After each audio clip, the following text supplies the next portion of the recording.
دل میں اترتے حرف سے مجھ کو ملا پتہ تیرا،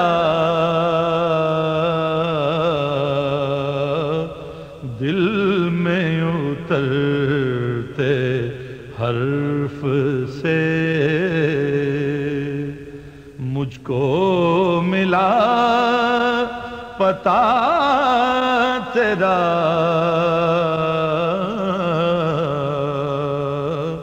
معجزہ حسن۔ روم پہنچے تو ان کے تمام کپڑے پھٹ چکے تھے اور ان کے پاس سوئی دھاگا بھی نہیں تھا کہ اس کو پیبند لگا جائے۔ اب اس زمانے میں کیونکہ پیسوں کی ضرورت نہیں ہوتی تھی چلنے کے لیے، سفر پیسوں سے تو ہوتا نہیں تھا، یا تو اپنی سواریاں ہوتی تھیں یا پیدل ہوتے تھے، تو آپ پیدل پہنچے تھے روم۔ تو چپلی بھی پھٹ گئی تھی آپ کی، کپڑے بھی پھٹ گئے تھے آپ کو، تو بازاروں میں گھوم رہے تھے آپ، ایسے گھومتے گھومتے جو تھے ایک طرف نکل گئے تو ایک عالیشان مدرسہ بنا ہوا دیکھا انہوں نے، اس میں گھس گئے۔ دیکھتے ہیں کیا ہے کہ مولانا روم بیٹھے ہوئے اور کتابیں لکھ رہے، ایک کتاب لکھ رہے تھے اور اس کا درس بھی دے رہے تھے بچوں کو۔ آپ جا کے کھڑے ہو گئے دیکھتے رہے۔ آپ نے پوچھا کہ یہ کیا ہے جو تم لکھ رہے ہو، یہ کیا ہے؟ ان کو دیکھا تو بڑی حقارت سے بولا تو اس کو نہیں جانتا۔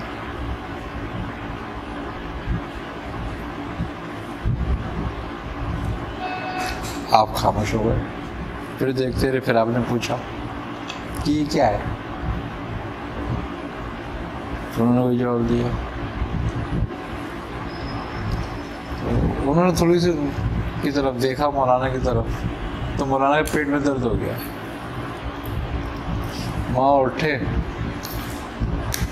اور سیدھے باتھ روم کی طرف چلے گئے۔ انہوں نے ساری کتاب اٹھا کے تالاب میں ڈال دی مولانا کی، اور چونکہ قلمی ہاتھ سے لکھی ہوئی کتابیں تھیں ان کی، اور ان کے باپ دادا پردادا علیہ السلام اور بڑے بڑے فقہ اور علماء اور خیریوں کی لکھی ہوئی تھی۔ ارے انہوں نے پوچھا یہ تو نے کیا کرا ہو دیوانے؟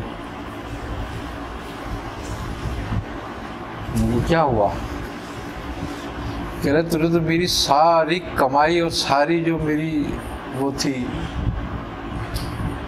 اساس، وہ تو نے سب تباہ برباد کر دی۔ میں نے تو اپنی ساری زندگی میں اکٹھا کیا تھا یہ، اور یہ میرے باپ داداؤں نے اکٹھا کیا تھا۔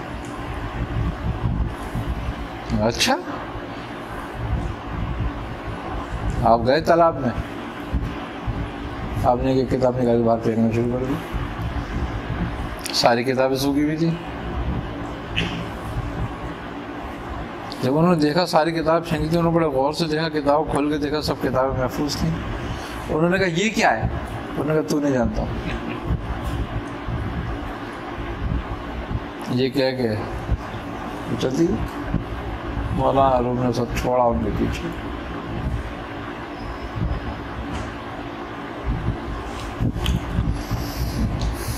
انہوں نے کہا کیا ہوا؟ انہوں نے کہا مجھے یہ بتاؤ۔ انہوں نے کہا نہیں یہ ایسے نہیں ملتا، پتہ چلتا میری حالت دیکھ رہا ہے۔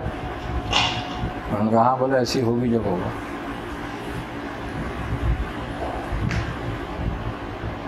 تو آپ کیا فرماتے ہیں کہ مولوی ہرگز نشود مولائے روم تا غلامی شمس تبریک نہ شد، کہ جب تک شمس تبریزی غلامی نہیں کرتا، جب تک مولوی مولائے روم نہیں ہو سکتا۔ پہلے ان کو مولوی روم سے پہچانتے تھے، آج مولا روم سے پہچانتے ہیں۔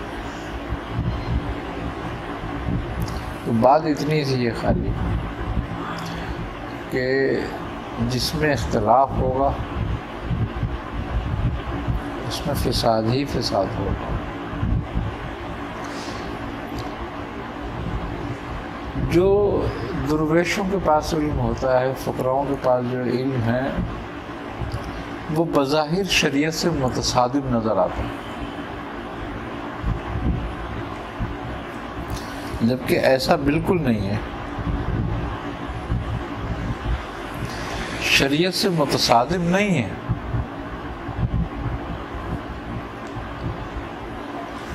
شریعت سے ہٹ کر ہے، لیکن شریعت میں سے ہی ہے۔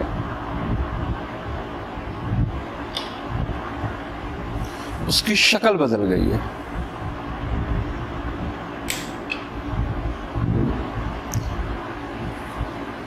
کسی کو دودھ میں گھی نظر آتا ہے لیکن اسی دودھ میں سے گھی نکلتا ہے نا، لیکن جو جانتا ہے وہ نکال دیتا ہے، اور جو نہیں جانتا وہ نہیں نکالتا۔ اب پھر دودھ اور گھی کو برابر رکھ دو تو تم گھی کو بولو یہ دودھ کا جوس ہے، وہ کہے گا نہیں یہ الگ ہے، یہ الگ ہے۔ تو کیا متصادم تھا وہ دودھ سے؟ دودھ سے متصادم گھی نہیں ہے، لیکن گھی دودھ میں شامل کرنے کے لیے کوئی تیار بھی نہیں ہو سکتا، تو کہے گا دودھ الگ ہے، یہ الگ ہے۔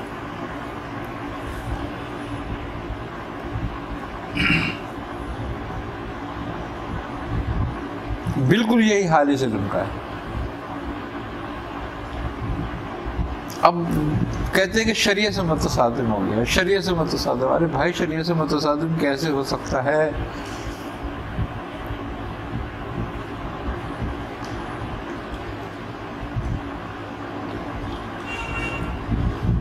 کبھی نہیں ہوتا۔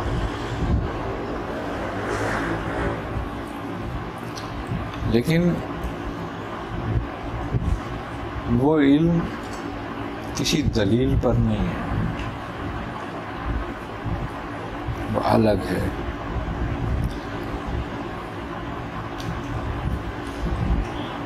لدن کے معنی کیا ہیں؟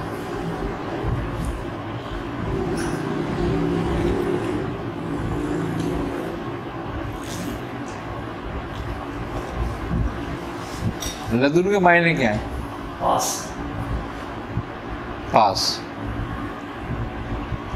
یعنی کہ میرے پاس۔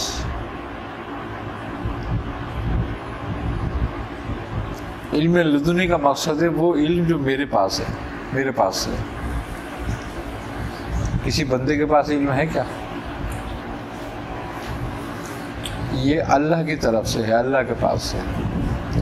اس کو اس لیے لدن کہتے ہیں کہ یہ اللہ کی طرف سے ہے۔ اولیاء اللہ کا جو علم ہے وہ اللہ کی طرف سے ہے۔ قرآن کس کی طرف سے ہے؟ شریعت کس کی طرف سے ہے؟ تو پھر وہ متصادم کیسے ہو جائے گا؟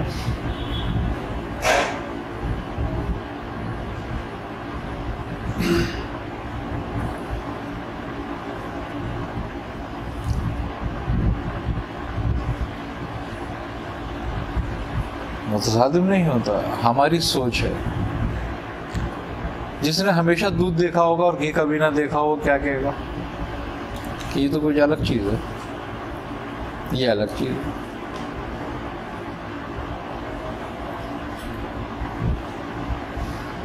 تو بات اتنی سی ہے خالی کہ کچھ اولیاء اللہ کے معاملات ایسے ہوتے ہیں کہ ان پر جو علم ظاہر ہوا ہوتا ہے وہ اس کے تحت چل رہے ہوتے ہیں۔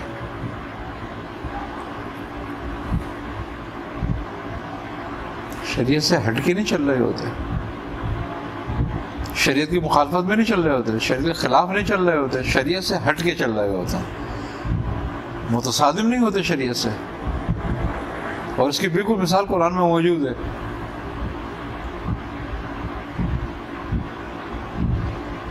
موسیٰ صاحب شریعت تھے اور خضر صاحب معرفت تھے، علم لدنی تھا ان کو. ان کے ہر کام پہ آپ اعتراض کرتے تھے اور کہتے تھے غلط کیا تم نے. انہوں نے 3 کام کیے ان کے سامنے، ان کو 1000 کام کرنے تھے ان کے ساتھ.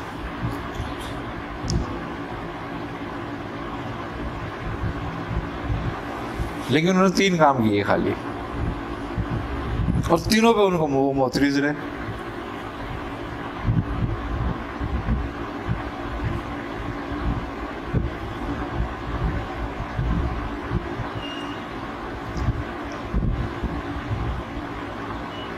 اور بزرگ کہتے ہیں کہ آگے کام نہیں کرے انہوں نے، اس لیے نہیں کرے کہ ایسے کام بھی تھے کہ موسیٰ ان کو قتل کر دیتے.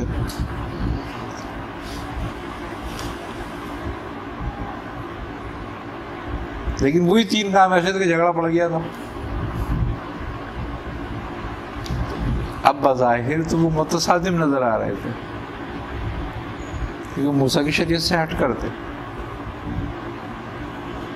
لیکن جب ان کے راز کھلے تو موسیٰ نے کیا کرا؟ اس کو تسلیم کرا، مان لیا کہ ہاں یہ بات سچ تھی، صحیح ہے، بالکل ایسے ہی. لہذا اسی لیے درویشوں سے اور فقراء سے اٹکنا بالکل بیکار ہوتا ہے.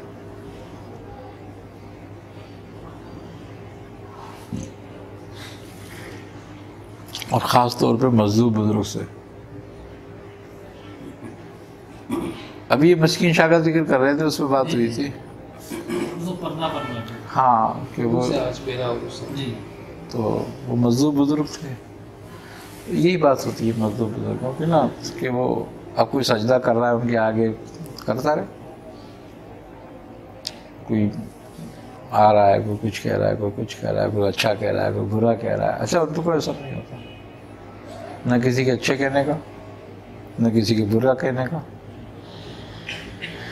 وہ اپنی حالت پہ رہتے ہیں. اچھا تم انہیں دیوانہ سمجھتے ہو، وہ تمہیں دیوانہ سمجھتے ہیں. ہاں تم کہتے ہو نا یار یہ مذہوب آدمی ہے، چھوڑو اس کی حرکتوں کو. وہ یہ کہتا ہے یہ پاگل ہے، چھوڑو اس کی حرکتوں کو، یہ کچھ بھی کہہ رہا ہے. ان کی نظر میں تم معذور ہو، تمہاری نظر میں وہ معذور ہے. تو سارا جھگڑا اسی میں گزر جاتا ہے وقت.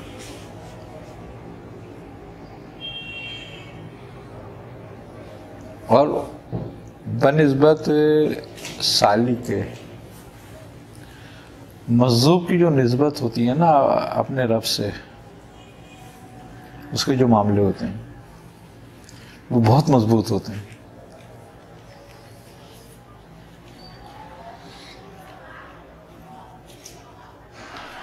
آئیے سن لو، اس کے جو معاملے اپنے رب کے ساتھ ہوتے ہیں وہ بہت ہی مضبوط ہوتے ہیں.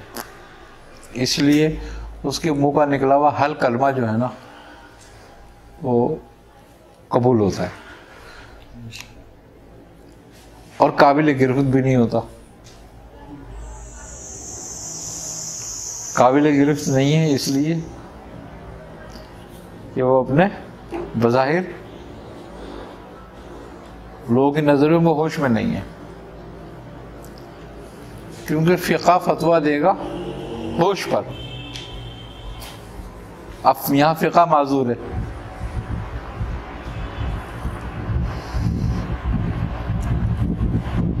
کیونکہ مفتیوں کی نظروں میں ہوش میں نہیں ہے. لیکن کیا اللہ سے بھی بے ہوش ہے وہ؟ اس لیے اس کا سارا ہوش وہاں منتقل ہوا ہوا ہے. اس کی کوئی بات رد نہیں کی جائے گی، وہ لوگوں کے لیے اچھا کہے یا برا کہے.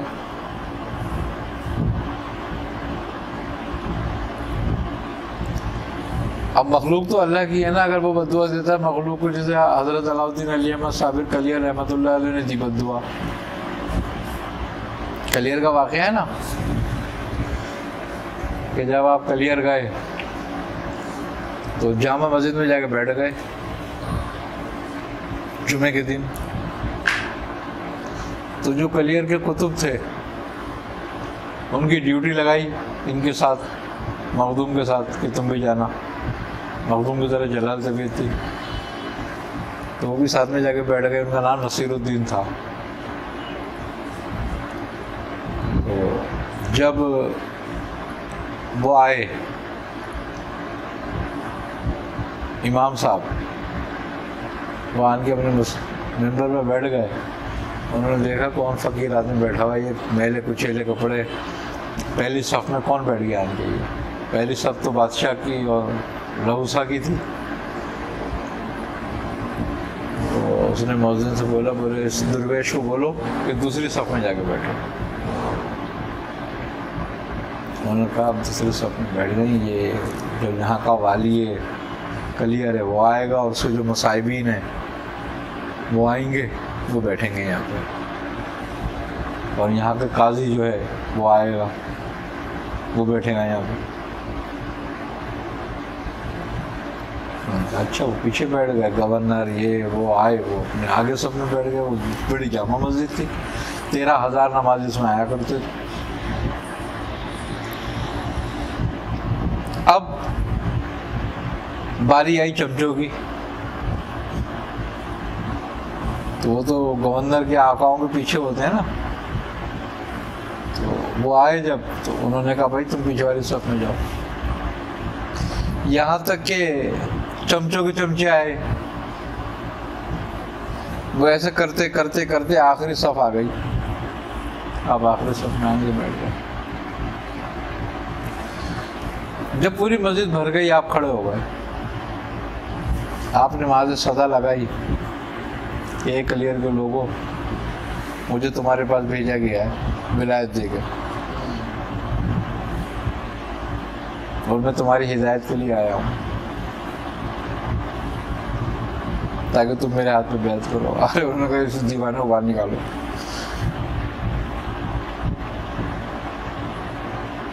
واقعی دیوانے سمجھو گے لوگ. تو انہوں نے پکڑ کے باہر نکال دیا. آپ پھر اندر آ گئے. پھر آپ نے حجت کری ان سے، یہاں تک کہ پھر سپاہیوں نے پکڑ کے باہر پھینک دیا لے آگے. اور اب گیٹ پہ کھڑے ہو گئے سپاہی کہ اب اس کو اندر نہیں آنے دینا، یہ کوئی دیوانہ لگتا ہے، پاگل ہے کوئی.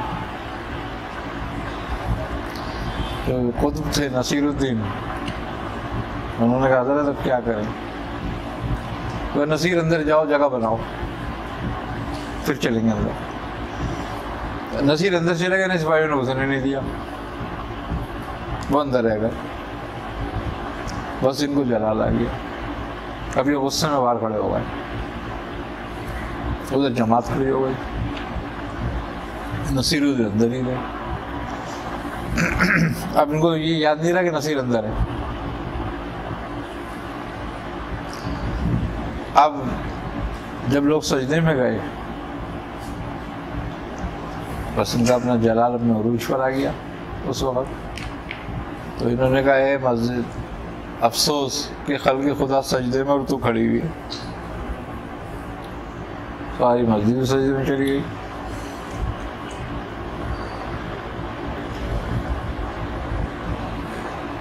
تیرہ 13,000 لوگ اس کو نہیں دب گئے.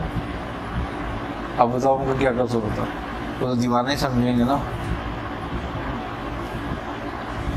جس طریقے سے آپ نے معاشرو کری ہے آپ نے اپنی بات، وہ تو دیوانے والی تھی نا. لیکن اللہ کو اس سے مطلب نہیں ہے. اللہ کو اپنے بندے سے مطلب ہے کہ وہ کیا چاہتا ہے. اب ہوا کیا کہ ایک آہو بکا مچ گئی پورے کلیئر میں. 13,000 لوگ دب گئے اس کے نیچے.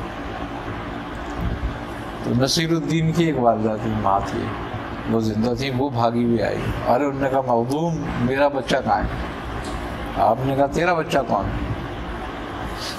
ارے انہوں نے کہا آپ کے ساتھ جو آپ کا خادم تھا نصیر. پہلے کہاں گیا وہ؟ لیکن پتہ نہیں، مجھے کیا پتا، وہ بھی مسجد میں ہی ہوگا اندر. آیا تو جمعے کی نماز میں تھا آپ کے ساتھ ہی. آپ نے کہا وہ اندر کیوں گیا؟ پھر آجا آواز دے اس کو. آ جائے گا وہ. انہوں نے کہ آواز دی اپنے بچے کو, وہ مسجد میں سے نکل کے آ گئے. جا لے جائے اس کو ساتھ, اب کلیئر چھوڑ دے. باپ یہ کہے کہ وہاں سے چل دی ہے. اب بس آپ آسمان کی طرف دیکھتے, ایک بجلی کڑکتی اور کلیئر میں گرتی, پورے کلیئر میں آگ لگ گئی. مسجد کے قریب میں ہی ایک گولر کا درخت تھا, بہت پرانا, اس کی شاخیں لٹکی ہوئی تھیں, آپ اس کی شاخ پاڑ کے کھڑے ہو گئے.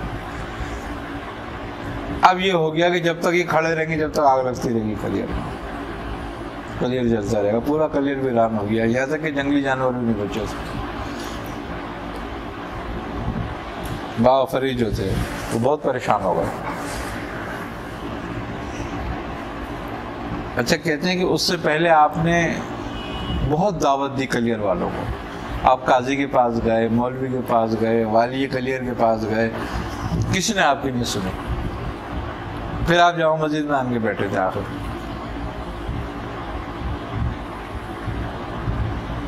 آپ نے خط بھی لکھا تھا بابا فرید کو, جب کوئی نہیں سن رہا تھا آپ کی. قریباً آپ ایک ماہ رہے وہاں پر, کسی نے آپ کی نہیں سنی. پھر آپ نے بابا فرید کو خط لکھا کہ حضرت یہاں میری کوئی بات سننے کے لیے تیار نہیں, میں کیا کروں, واپس آ جاؤں کیا؟ تو آپ نے فرمایا کہ صاحب مخدوم بکری تمہارے حوالے کر دی ہے. کیا؟ اب چاہے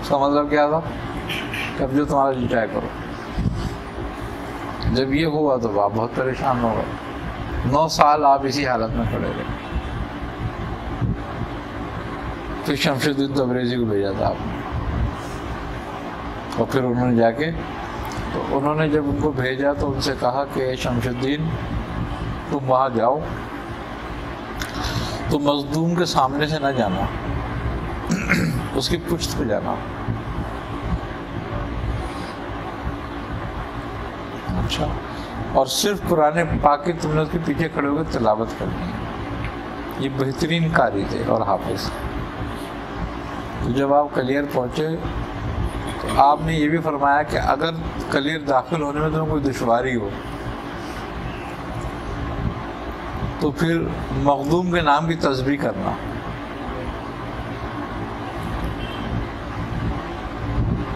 تو تمہیں کلیئر میں داخلہ مل جائے گا. کس کے نام کی؟ مخدوم کے نام کی.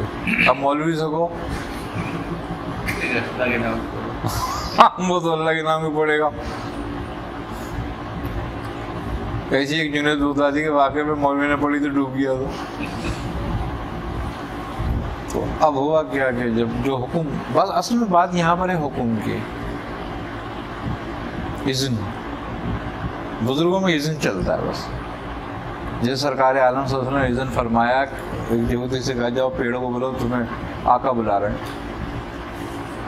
انہوں نے جا کے بولا اور پیڑ چل دیا. اذن کی بات ہے اس میں. تو اب جب یہ پہنچے تو انہوں نے دیکھا تو بڑی آگ, گرمی, بہت تپش, ان کی ہمت نہیں ہو رہی اندر جانے کی, کلیئر میں داخل ہوئی. تو ان کو یاد آ گیا کہ مخدوم کی تسبیح پڑھنی ہے. تو انہوں نے مخدوم کے نام کی تسبیح پڑھنا شروع کر دی. جو تسبیح پڑھتے جاتے جگہ ٹھنڈی ہوتی جاتی. چلتے گئے یہ پڑھتے ہوئے تسبیح, اور جب آخر میں پہنچے مخدوم کی پشت پہ آگے کھڑے ہو گئے. انہیں تلاوت شروع کر دی. 14 پارے آپ پڑھ گئے. کچھ روایت میں 12 پاروں کا ہے, کچھ میں 14 پاروں کا ہے. پڑھ گئے آپ. مخدوم نے آنکھ کھولی اور پڑھ کے خاموش ہو گئے تھے آپ. تو مخدوم نے ایک دم آنکھ کھولی اور پوچھا کون ہے. آپ نے سلام کیا اور کہا حضور آپ کا غلام.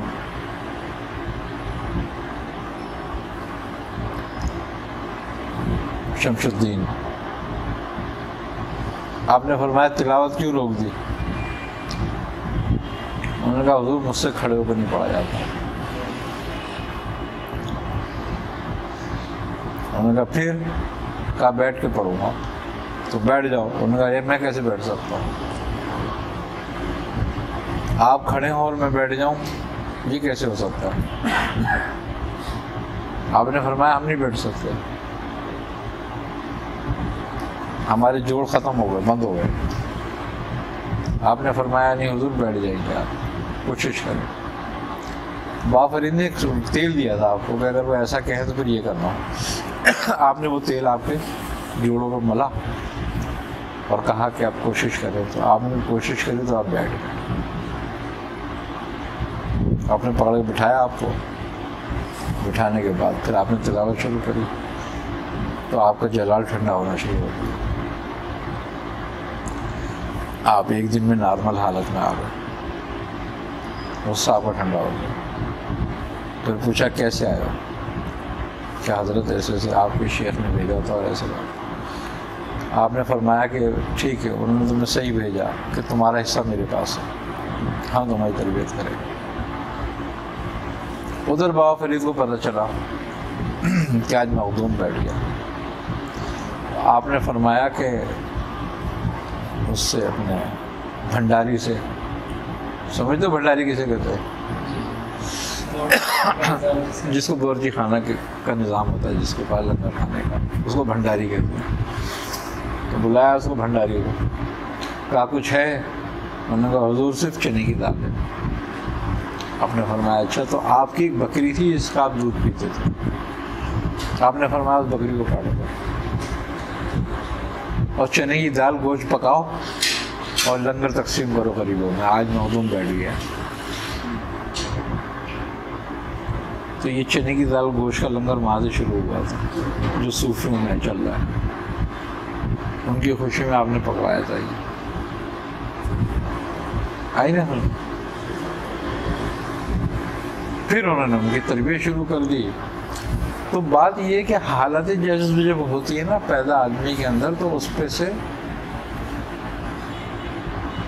فتویٰ اٹھا لیا جاتا ہے.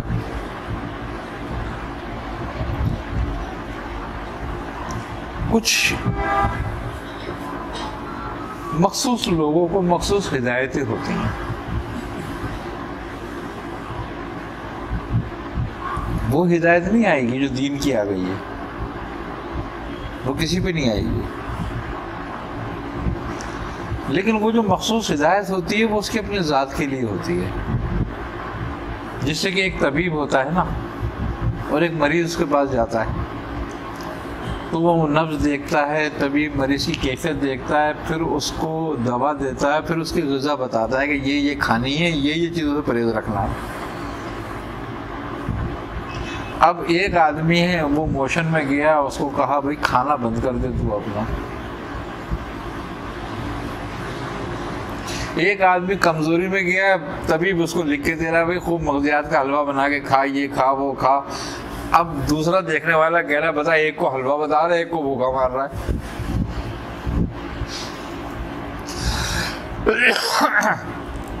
اب جس کو موشن آ رہا ہے اس کو بادام کا حلوہ کھلاؤ تو وہ تو مر جائے گا،